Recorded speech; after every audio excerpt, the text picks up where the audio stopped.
वैशेषिक वैशेषिक दर्शन में पंचम अध्याय के द्वितीय आहनिक के 20 सूत्रों को हम पढ़ चुके हैं। यहाँ तक कोई शंका प्रश्न हो तो हस्तोत्थापन द्वारा सूचित करें। जी बहन रिया जी बोले। जी ओम नमस्ते गुरु जी। जी गुरु नमस्ते। जी गुरु जी ये पंचम अध्याय के द्वितीय आहनिक में जो 8वां सूत्र है, उस हाँ सूत्र जी। में गुरु जी शंका है।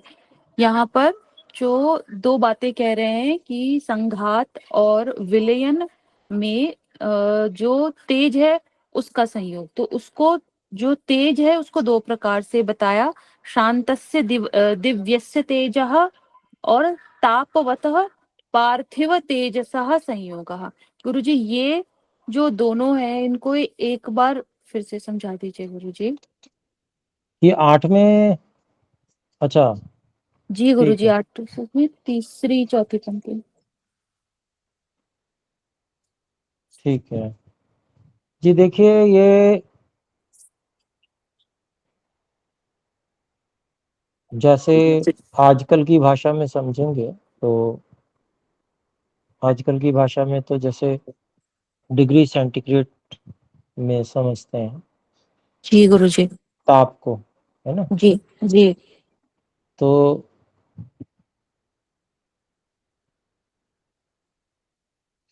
जैसे यहाँ पर जो अनुद्भूत शांत से दिव्य से तेजस संयोग कहा, जी मतलब वो तेज जो है वहां पर अग्नि जो है वो अनुद्भूत रूप में है। अनुद्भूत अर्थात वो अग्नि अनुभव में नहीं आ रही है, क्योंकि शीतलता है वहां तो। जैसे 0 डिग्री सेंटीग्रेड मान लीजिए वहां पर, तो जी उससे भी नीचे तो तब बर्फ जमती है शायद, ऐसा कुछ होगा जी गुरु जी। भौतिक विज्ञान के अनुसार। तो वो जी गुरु इसीलिए उसको है, वो भी ताप ही, एक तापमान विशेष है। जी एक ऐसा तापमान जिस पर बर्फ जमती है, तो वहां पर उस प्रकार का जो अनुभूत दिव्य तेज संयोग है वो यहाँ पर बताया गया है। अर्थात ऐसा, जैसे मान लीजिए कोई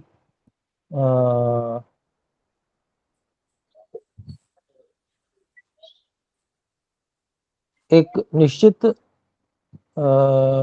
मान लीजिए कोई तापमान है, एक निश्चित तापमान, मान लीजिए वो 0 डिग्री सेंटीग्रेड है, तो वो कहीं पर भी किस प्रकार से लाया जा सकता है। जी गुरु जी। आप जैसे मान लीजिए लाना हो किसी चीज को, इतने तापमान पे लाना है तो कैसे लाएंगे। ठंड के कारण से गुरु जी। और फिजिक्स में अगर देखें तो वहां पर जो उनके बीच जो काइनेटिक बॉन्ड होते हैं वो बहुत टूट जाते हैं, जिसके कारण होता है ऐसा। देखिए शीतलता बढ़ती है जब अग्नि नहीं होती। अग्नि की अनुपस्थिति जैसे हम कहें तो जितनी कम अग्नि की, ऐसा हम इसको कह सकते हैं, जितनी कम अग्नि की अनुपस्थिति होगी उतना ही तापमान भी कम होगा। जी गुरु जी। जैसे अब पहाड़ है मान लीजिए, पहाड़ पर बर्फ जमी रहती है, और वहां क्या कारण है, वहां पर सूर्य की ऊष्मा कम पहुंच पाती है मान लीजिए, ऐसा कह लें। ये क्या कारण होगा, आप में से कोई भी बता सकते हैं। मान लीजिए यहाँ मैदान में जो है सूर्य का सीधा ताप पड़ता है, ठीक है। ये जो स्थान है, जो भूमध्य रेखा है उसके पास में है, जिसके कारण से सूर्य का सीधा ताप पड़ता है, जिसके कारण से यहाँ पर बहुत गर्मी होती है मैदानी क्षेत्र में, जी गुरुजी। और पहाड़ी क्षेत्र थोड़ा दूर पड़ता है उससे, तो वहां पर सूर्य का ताप कम पहुंचता है। दूसरी बात, पहाड़ होते हैं तो वहां पर वो पहाड़ भी जो है सूर्य के की रोशनी को, प्रकाश को रोकते होंगे, तो शीतलता अधिक हो जाती है। जी गुरुजी। ऐसे ही मान लीजिए जहाँ सौर मंडल नहीं है, तो ये भी ऐसा, जो वैज्ञानिक लोग हैं जो बताते हैं कि बहुत अधिक ठंड होती है सूर्य से दूर जितना होते हैं। तो उसका कारण भी यही है कि तापमान, मान लीजिए जो है अग्नि की उपस्थिति में अधिक तापमान है, जहाँ अग्नि की उपस्थिति कम है वहां पर कम तापमान है। तो जितना अग्नि की उपस्थिति कम होती जाएगी उतना उतना तापमान भी कम होता चला जाएगा। इस रूप में देखेंगे। अब जी गुरुजी। शीतलता गुण जो है उसको जल का गुण माना गया है। शीतलता किसका गुण है? तो जल का गुण है। जी। तो जहां अग्नि का प्रभाव नहीं होगा वहां पर जल का प्रभाव होगा, क्योंकि जल को व्यापक माना गया है। जहां पर इस प्रकार से सूर्य या अग्नि का जहां पर स्थान नहीं है वहां पर भी सूक्ष्म जल व्यापक है। तो अग्नि की न्यूनता से और जल की अपनी शीतलता वो प्रभावी हो जाती है, ऐसा कह सकते हैं। तो यहाँ पर भी हम अग्नि की जो न्यूनता है, अर्थात न्यूनता का मतलब अग्नि की कमी, कम अग्नि होना, मतलब कोई तो ऐसा तापमान है सूक्ष्म, वो तापमान, उसके उसकी उपस्थिति से बर्फ जमती है, और जल भी पर्याप्त मात्रा में होना चाहिए। जी गुरुजी। कल्पना कीजिए जल की मात्रा बहुत कम है तो बहुत शीतलता होगी, तो वहां भी बर्फ नहीं जमेगी। जैसे पहाड़ पर भी कोई वायुमंडल में बर्फ थोड़ी जमी हुई होती है, जहां जी। जल संघनित होता है वहां पर वो गिरती है बर्फ, या बर्फ जी। जमी हुई होती है। जी गुरुजी। वायुमंडल में भी जल तो सर्वत्र व्यापक है, व्यापक होते हुए भी वो जल तो बर्फ नहीं बन रहा, जल का अभाव तो नहीं हो गया वायुमंडल में से। लेकिन जल की जहां पर अधिकता है वहां पर वो बर्फ बन रहा है। तो ऐसा मैं क्यों आपको बता रहा हूं, क्योंकि वायु जो है उसमें जल के कण घुले रहते हैं सूक्ष्म, लेकिन बहुत दूर दूर है, इसके कारण से उसकी बर्फ नहीं जमती। और जब कभी देखा जाता है कि पहाड़ों में नमी होती है, वायुमंडल में नमी होती है, तो वो भी नमी भी जो है वो बर्फ के रूप में और रुई जैसी गिरती है, हल्की हल्की बर्फ, क्योंकि उसके जल के कण हैं काफी दूर, और वो भी बर्फ काफी सारा बन जाता है, लेकिन उसमें से भी जो बहुत दूर दूर हैं जल के कण, उनकी बर्फ तब भी नहीं जमती। जो संघनित हो सकते हैं उनकी बन जाती है बर्फ। तो अग्नि का जो विशेष संयोग है, विशेष अवस्था है वहां पर, जी। वो अग्नि वहां उपलब्ध नहीं है या न्यून है। तो न्यून अग्नि होने से वहां पर तापमान कम है, तापमान कम है इसलिए वहां पर जल बर्फ बन जा रहा है।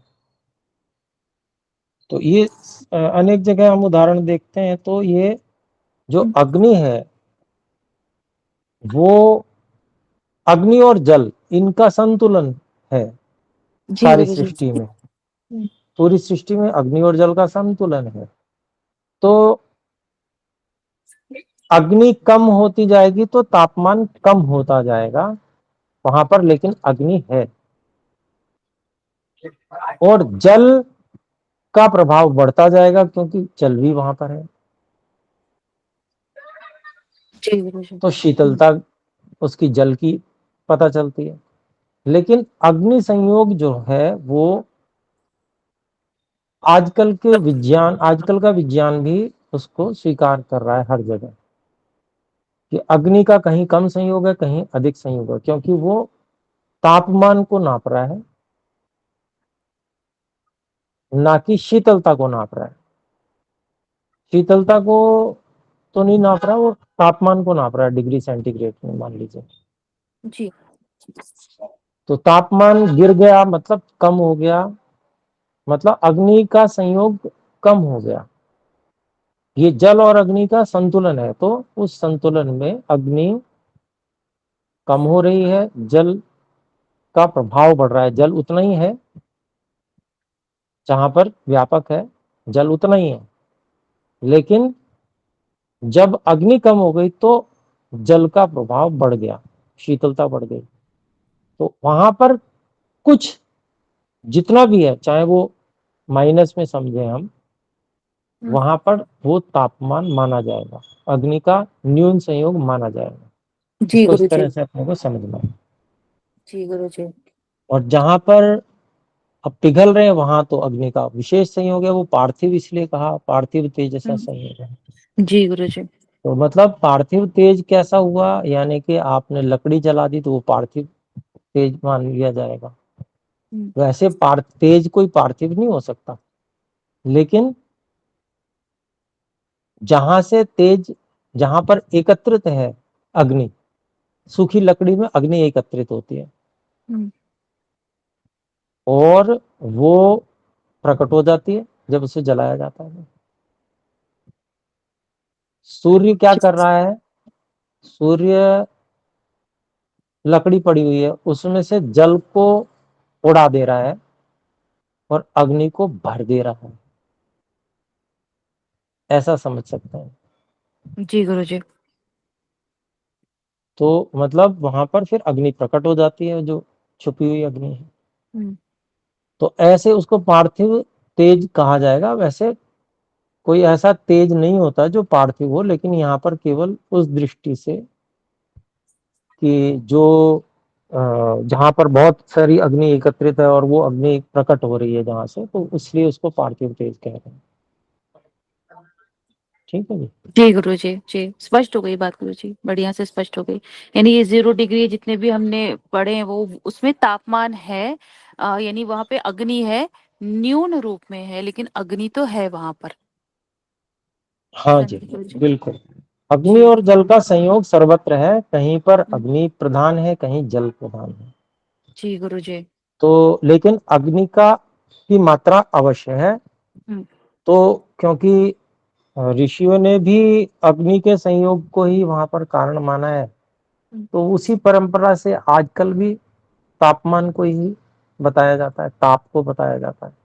जी। वही परंपरा चली आ रही है ऋषियों वाली, उसी जी। ढंग से अभी चल रहा है, वो परंपरा से ही चल रहा जी स्पष्ट हो गई बात है। गुरुजी, अच्छी प्रकार से स्पष्ट हो गई। धन्यवाद गुरुजी। हाँ जी, धन्यवाद जी। बहन शारदा जी बोलो। जी हाँ, सादर नमस्ते आचार्य जी। जैसे सादर नमस्कार। जैसे आकाश और वायु, जब जैसे ईश्वर ने पहले आकाश बनाया फिर वायु तत्व, तो उसमें अग्नि थी, परंतु क्योंकि वो बाद की अवस्था बताइए, तो ऐसा हम समझ सकते हैं कि उसमें शक्ति तो है अग्नि उत्पन्न करने की, आकाश और वायु में, क्योंकि उसी से बाद में अग्नि बनी, लेकिन अभी वहाँ वो उपस्थित दिख नहीं रही है, शक्ति है बस उसमें, है ना। क्योंकि अच्छा जी, और अ, अग्नि के बाद जल तत्व बना, तो मतलब जल और पृथ्वी में वह अग्नि है। और अ, तो जितना आकाश और वायु, जहाँ जैसे पहाड़ी इलाकों में जितना अ, धरती से ऊंचाई पर हम जा रहे हैं, तो वहाँ आकाश और वायु ज्यादा है, तो वहां अग्नि है, लेकिन जो पैदा होगी, जैसे घर्षण से वो उत्पन्न होगी आगे का रूप अग्नि का। तो ऐसे समझ सकते हैं आचार्य जी इसको, जो मुझे मैं बता नहीं पा रही हूँ आचार्य जी। जी देखिए, आपने जो भी बात कही उसमें से जो पहले पहले बात कही वो ठीक नहीं है। जैसे आकाश और वायु, तो आकाश और वायु में अग्नि नहीं है, ऐसा हम पहले भी पढ़ के आए हैं। क्योंकि अग्नि की अपेक्षा से वायु और आकाश अधिक सूक्ष्म है, उनके परमाणु अलग हैं, इसलिए आकाश और वायु में अग्नि नहीं है।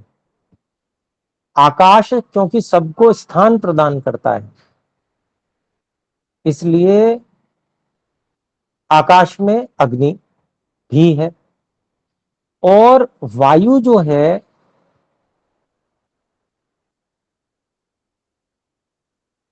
यद्यपि वायु में अग्नि नहीं है, लेकिन वायु अग्नि को प्रवाहित करने का कार्य करती है। अर्थात अग्नि के ताप को एक जगह से दूसरे जगह ले जाने का काम जो है वायु करती है। जैसे लू चलती है तो वायु में अग्नि जो है वो तात्विक, उसका जो बनावट है वायु की, जिन परमाणुओं से वायु बनी हुई है उसमें कोई अग्नि का सहयोग नहीं है। परंतु वायु जो बनी बनाई बनकर सामने आ गया तत्व, वो उसमें यह सामर्थ्य है कि वो अग्नि को बहा सकती है, ले जा सकती है, उसका संवहन कर सकती है। ये वायु का गुण है, ऐसे इसको समझना होगा। और क्योंकि अग्नि में क्या है, रूप है, और तो अग्नि जो है वो स्वयं रूप वाली है, और अग्नि के बाद वाली चीजें जल और पृथ्वी, उसमें जो रूप है वह भी अग्नि के सहयोग से है। इसलिए जल और पृथ्वी, इन दो तत्वों की जो मूल बनावट है, परमाणुओं की बनावट है, वहां भी अग्नि का सहयोग सम्मिलित है। वायु और आकाश अग्नि से अधिक सूक्ष्म है, उनमें कभी भी रूप नहीं आता, इसलिए वहां पर अग्नि का कोई भी संयोग नहीं माना जाएगा। मतलब उनकी जो मूल बनावट है, मूल रचना है, परमाणु की जो रचना है, वायु के परमाणु की रचना है, आकाश के परमाणु की रचना है, वहां पर किंचित मात्र भी अग्नि का सहयोग नहीं है। तो इसको थोड़ा सा समझने की आवश्यकता है कि वायु में गर्मी फिर कैसे पता चल रही है। तो वो क्योंकि वायु में ले जाने का गुण है, प्रवाह करने का गुण है ना, तो इस कारण से वो अग्नि को भी ले जाती है। जी, और कुछ कहना चाहते हैं बहन शारदा जी? बोलो। नहीं आचार्य, बस ये जो जैसे तप, मतलब हम उस तरह से अध्यात्म की तरह से देखें तो आकाश और वायु के संयोग से, मतलब जो तप से जैसे अग्नि उत्पन्न होती है, तो उसमें वो बल तो है आकाश वायु में, लेकिन उसमें कुछ और संयोग जो ईश्वरीय व्यवस्था है, उससे कुछ तप उनके संयोग से तैयार होगा, लेकिन अभी उसमें वो दृश्यमान नहीं है। दृश्यमान वो आगे चलकर ऐसे, पर उसमें वो क्षमता है, ऐसा हम समझ ले। क्षमता तो है उसमें, है ना जी आचार्य जी? नहीं समझ पाएंगे जी इसको, ये गलत है, अच्छा। ये सिद्धांत ही गलत है। ये जी मुझे नहीं पता आपने कहाँ से पढ़ा है। नहीं, पढ़ा नहीं आचार्य जी मैंने, अभी तो पुस्तकों से आचार्य जी, मैंने आपको बताया था, मैं अभी जुड़ नहीं पा रही हूँ, मैं अभी केवल अपना ही, अभी पुस्तकों जी से नहीं देखिए, जुड़ी तो हूँ आचार्य जी। विचार को जो है वो जो शब्द प्रमाण आदि है उससे परिमार्जित करते रहना चाहिए। जी जी तो यहाँ पर जो अपने लोग समझेंगे कि आकाश है, आकाश के भी परमाणु हैं, और आकाश का जो पहचान यहाँ पर वैशेषिक दर्शन में बताई है वो निष्क्रमण और प्रवेशन, अर्थात आकाश के परमाणु परमात्मा ने इस प्रकार के बनाए हैं कि जो अपने अंदर स्थान देने और उससे बाहर निकलने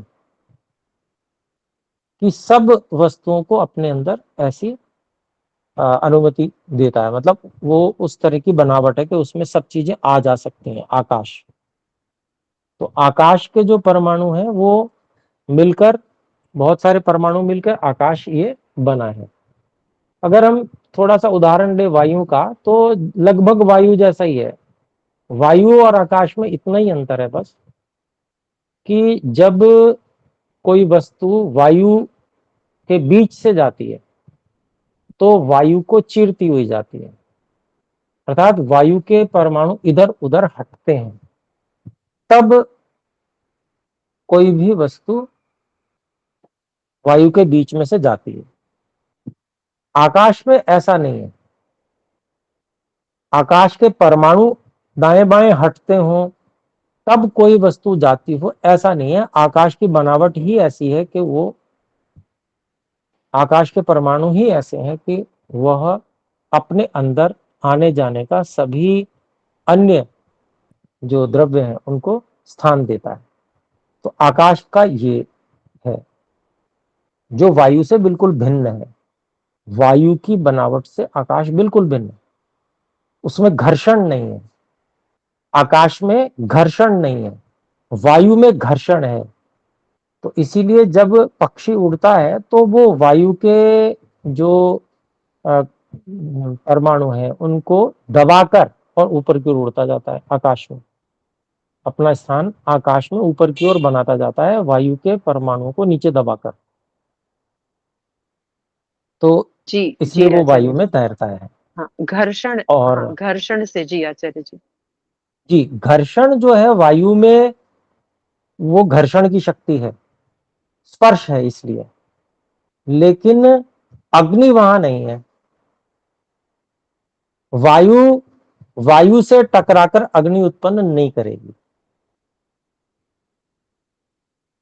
ठीक है। जल जल से टकराकर अग्नि उत्पन्न करेगा, ये अपने को समझना है।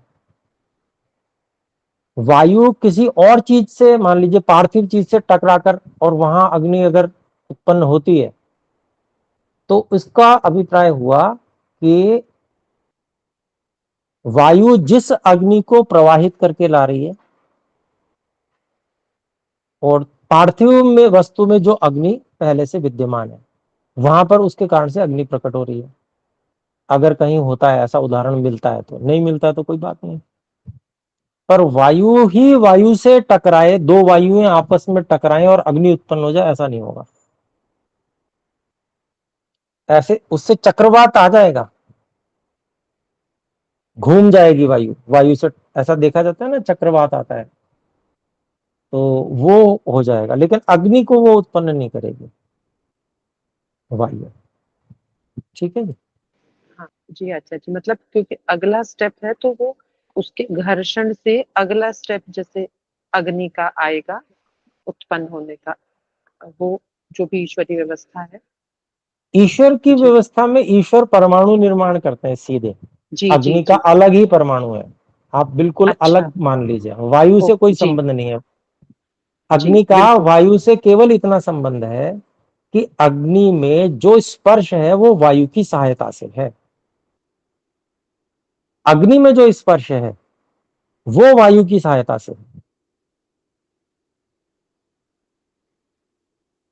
जी ठीक है आचार्य जी, धन्यवाद। हाँ जी। बाकी और कोई ऐसा वायु का संपर्क अग्नि में इस प्रकार का नहीं है कि वायु से ही अग्नि तैयार हो गए हो। अग्नि के परमाणु बिल्कुल अलग है, बिल्कुल ईश्वर ने अलग ही चीज बनाई है अग्नि। उसके लिए रूप तन्मात्रा उसका कारण है, और रूप तन्मात्रा को इकट्ठा करके, एकत्र करके, और उसमें फिर वायु का सहयोग भी लेकर तब अग्नि को ईश्वर ने बनाया है। तो अग्नि के निर्माण में तो वायु का जो है उपयोग किया गया है, लेकिन वायु के निर्माण में अग्नि का कोई रोल नहीं है। ये वैशेषिक दर्शन के ऋषि कणाद जी, ये पीछे इस तरह की बातें आ चुकी हैं। तो स्पष्ट हुई बात जी? जी हाँ, ये तो क्योंकि वो स्टेप बाय स्टेप वो तो बताए हैं उन्होंने कि अग्नि का थर्ड ही, तीसरा ही नंबर है, तो उससे पहले तो वो विद्यमान हो ही नहीं सकती है, जी दूसरे नंबर बिल्कुल। पे वायु है। तो आचार्य जैसे जी आप ये बिल्कुल। अपने बर्फ का उदाहरण जो आप दे रहे थे, तो उसको ऐसे हम उदाहरण में ले सकते हैं कि पृथ्वी में और जल में अग्नि विद्यमान है, तो जितना जितना इससे दूरी बनती जाएगी और केवल वहां आकाश और वायु का अधिकता है, पृथ्वी और जल मतलब पृथ्वी नीचे से ज्यादा ऊंचाई पे, तो वहां अग्नि की कमी के कारण बर्फ जम रही है, क्योंकि पृथ्वी में अग्नि तत्व है अधिक मात्रा में और उससे दूरी के कारण। जी देखिए, पृथ्वी तत्व तो जैसे पर्वत है, तो पर्वत है भले ऊंचाई पे है, लेकिन पार्थिव तत्व तो वो भी है। और आचार्य जैसे वहां आकाश भी हो गया ना ज्यादा मात्रा में, जहाँ पर्वत है आकाश ज्यादा आ गया, तो वहां अग्नि कम पड़ गई क्योंकि आकाश आकाश, ज्यादा है। आकाश की ठीक है आपकी बात। वहां पर जैसे आकाश है, ठीक बात है आपकी, आकाश है, लेकिन आकाश में वैसे तो अग्नि है नहीं, ये तो सही बात है अपना। लेकिन अ, आकाश अग्नि को स्थान, आने जाने का स्थान तो देता है। ये जी बात तो स्पष्ट है हाँ ना? जी, हाँ स्थान आकाश देता है। अग्नि को, सूर्य की किरणों को आने जाने का स्थान तो देता है। तो भले ही आकाश वहां पर है, लेकिन अग्नि के आने जाने की व्यवस्था में कोई रोक नहीं है। तो सूर्य अगर वहां पर्याप्त मात्रा में चमकेगा, तो फिर कोई कमी नहीं रहेगी अग्नि की। लेकिन क्योंकि पृथ्वी की बनावट इस प्रकार की है कि वो गोल है और एक तरफ झुकी हुई है, और सूर्य के चारों ओर अपनी कीली पे घूमते हुए चक्कर लगा रही है, ज्योतिष का विषय है ये। तो सूर्य का जो सीधा ताप है, वो जो है भूमध्य रेखा, एक जो कल्पित की गई है, उस पे सीधा ताप पड़ता है, जो सबसे निकट रहता है। निकटता सूर्य से सबसे अधिक भूमध्य रेखा की है, और धरती है गोल। भूमध्य रेखा से जितना जितना दूर जाते जाएंगे, सूर्य से दूरी बढ़ती जाएगी। इसको इस रूप में ले सकते हैं। जी तो पर्वत जी है मान लीजिए, वो सूर्य से दूरी पर है। अगर कहीं पर पर्वत भूमध्य रेखा पे भी अगर है, अगर, वैसे मुझे जानकारी नहीं है इसको, भूगोल वाले अधिक जानते होंगे, तो फिर वहां पर भी बहुत भयंकर गर्मी पड़ेगी, चाहे पर्वत हो, भूमध्य रेखा पे अगर कहीं पर्वत है तो।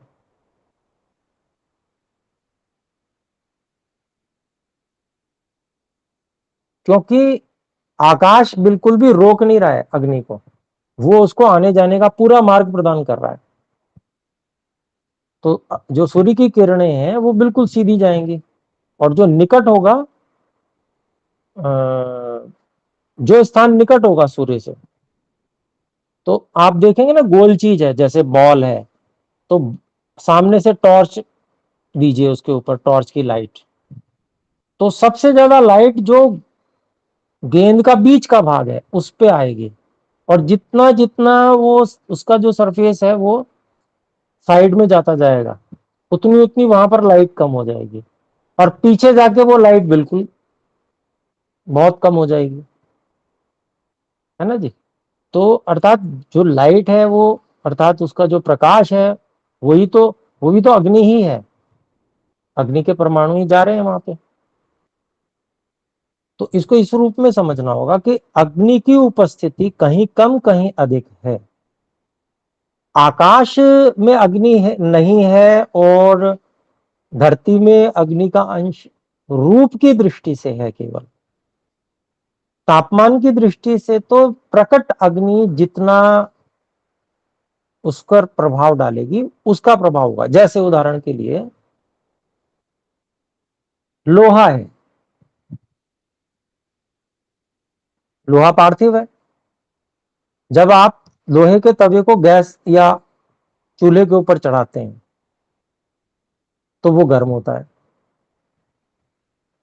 और अगर नहीं चढ़ाते हैं तो वो सामान्य शीतल रहता है।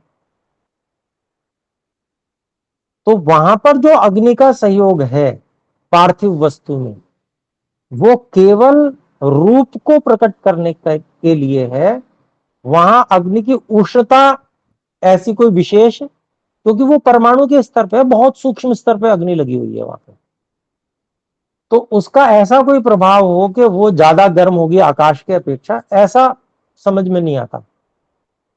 अगर होगा भी तो अत्यंत सूक्ष्म प्रभाव होता हो तो हो सकता है, लेकिन इतना प्रभाव नहीं समझ में आता कि उसकी अपेक्षा वो जो है वहां पर बर्फ जम जाए आकाश के कारण से, क्योंकि धरती से दूर है।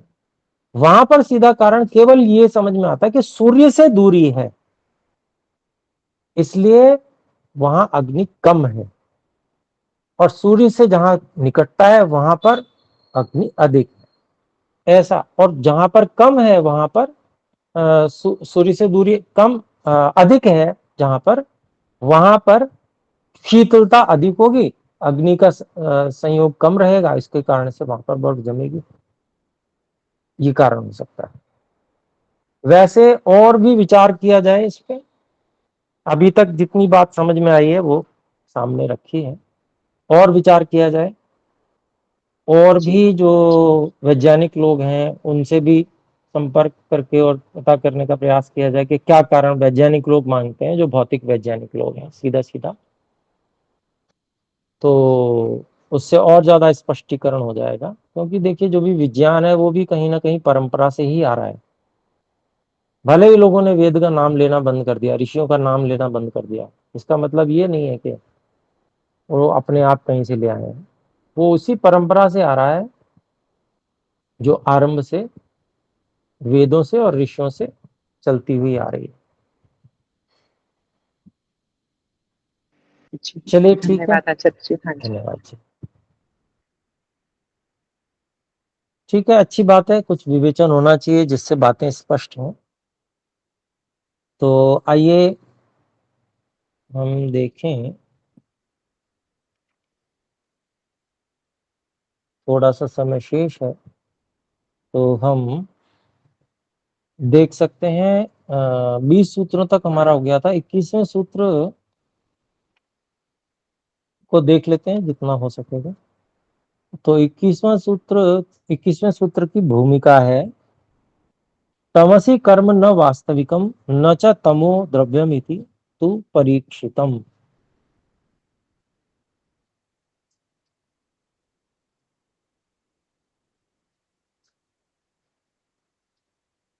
जो अंधकार का कर्म है, अर्थात जो छाया का कर्म है, वो वास्तविक नहीं है, और जो अंधकार अर्थात छाया है वो द्रव्य भी नहीं है। तू परीक्षितम, ऐसी तो परीक्षा कर ली पिछले सूत्र में। अधुना दिक् कालाकाशानाम कर्म शून्यत्वम प्रतिपाद्यते।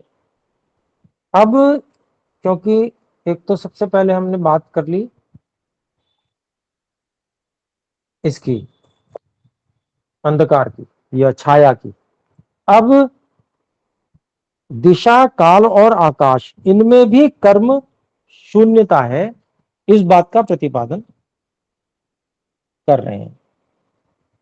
तो देखते हैं, देखिए सूत्र है, दिक् कालावाकाशम च क्रियावद वैधर्म्याद निष्क्रियाणि।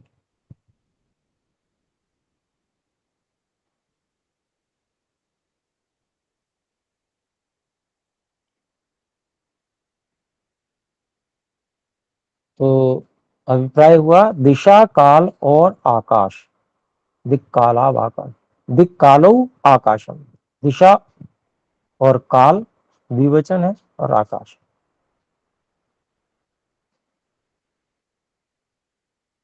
आकाशम च, और आकाश क्रिया वैधर्म्यात्,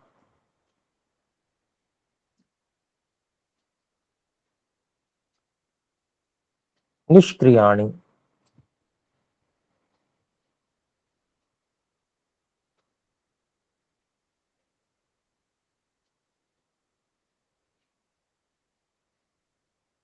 जो अन्य द्रव्य हैं, उन अन्य द्रव्यों में जो क्रिया का धर्म होता है, कर्म होता है, उस से वैधर्म्य होने से, विपरीतता होने से, ये दिशा, काल और आकाश निष्क्रिय द्रव्य हैं, अर्थात इनमें कोई कर्म क्रिया संपादित नहीं होती।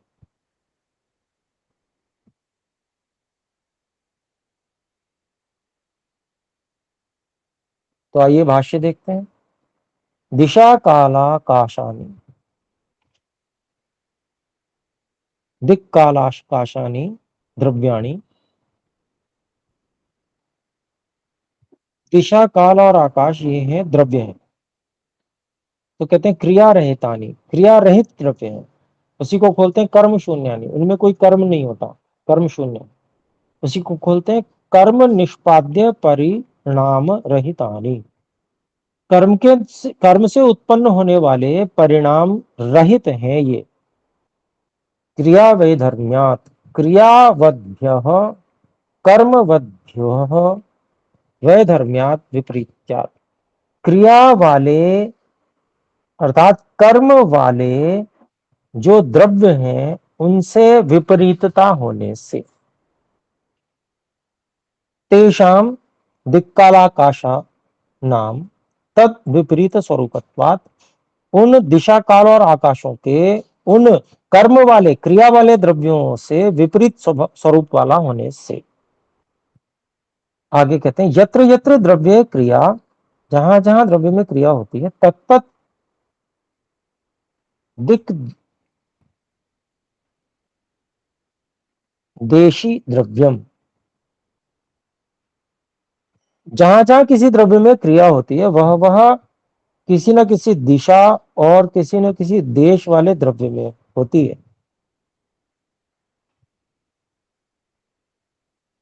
तस्य स्थानांतर प्राप्ति ही कर्मणा भवति, उस द्रव्य के दूसरे स्थान पर पहुंचना कर्म से होता है। दिक्कालाकाशानि द्रव्याणि तो नैक देशीनी,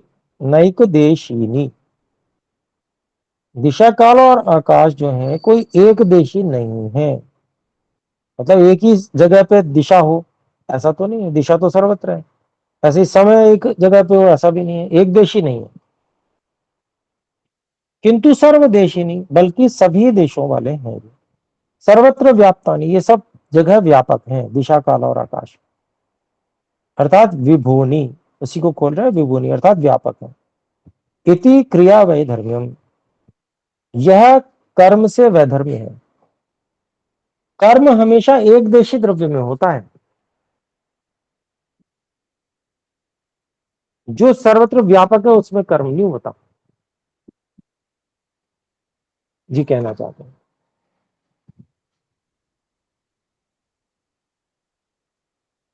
फिर आगे कहते हैं तथा क्रियावंती कर्मवंती द्रव्याणि सावयवानी, और जो क्रिया वाले और कर्म वाले द्रव्य हैं वो सावयव होते हैं, अवयव होते हैं उनमें बहुत सारे।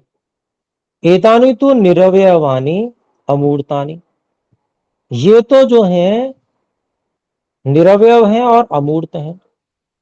तो इनमें से दो पे तो ये निरवयव होने की बात लग जाती है, दिशा और काल पर, लेकिन आकाश पे नहीं लगती क्योंकि वो तो सावयव है। तो वो विभु है, वो सर्वव्यापक है, इसलिए वो हेतु उसमें लग जाएगा, और बाकी हेतु दिशा और काल में लग जाएगा ये वाला हेतु। तो तस्मात् परिणाम रहितानि, जो निरवय है इसलिए परिणाम से भी रहित है।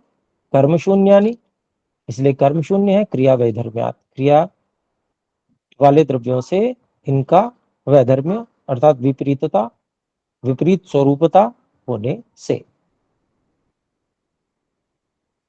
फिर कहते हैं पुनश्च परमात्मा विभु सन् अपि, और फिर जो परमात्मा है वो व्यापक सन होते हुए भी क्रियावान, क्रिया वाले हैं, कर्मवान कर्म वाले हैं।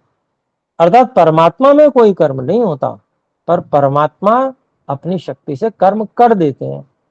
तो अंतर है, परमात्मा में कर्म नहीं हो रहा कोई, विभू होने के कारण से परमात्मा में कोई कर्म नहीं होता। परमात्मा अन्य वस्तुओं में कर्म उत्पन्न कर देते हैं क्योंकि सर्वशक्तिमान है, ऐसा अपने को समझना होगा।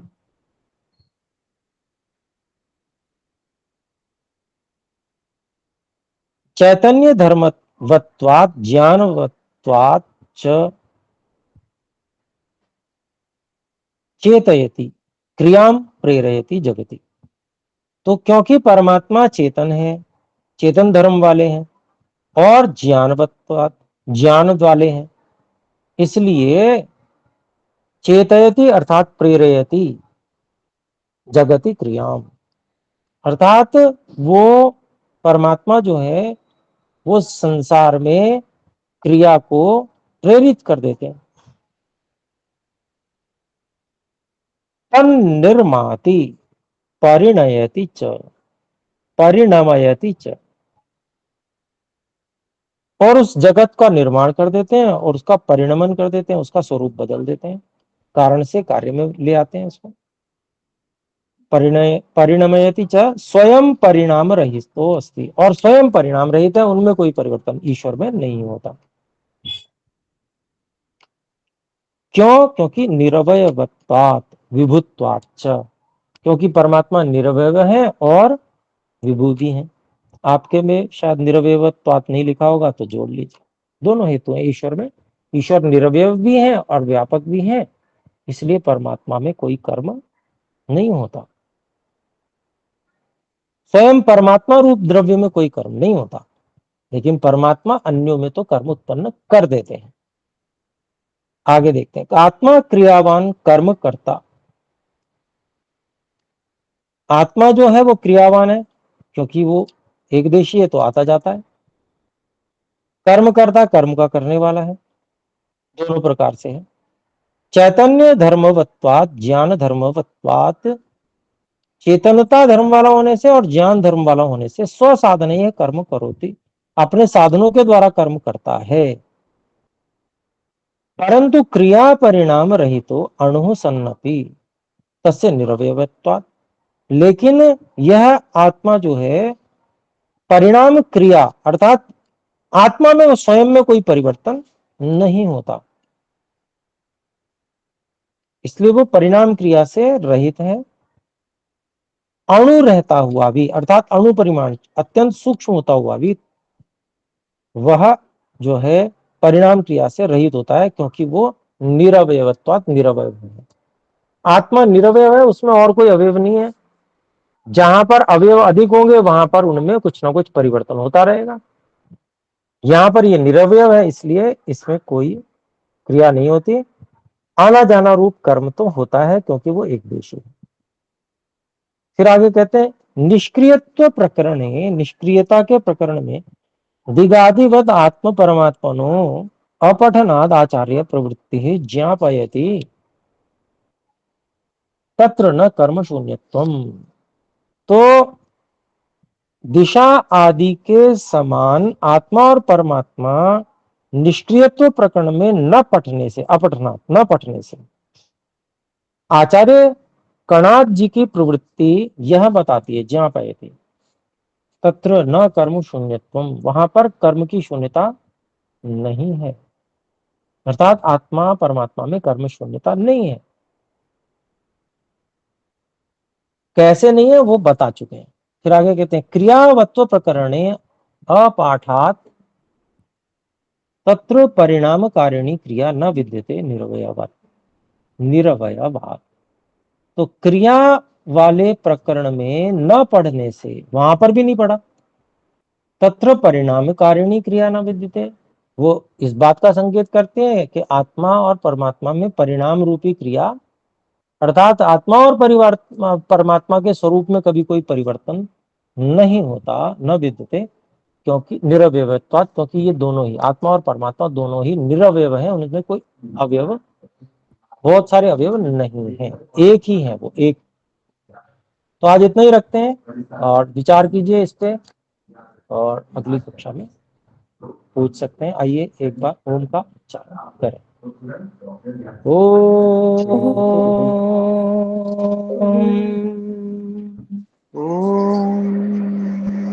सर्वेभ्यो नमः। सभी को सादर नमस्ते गुरुजी। नमस्ते गुरुजी। सादर नमस्कार।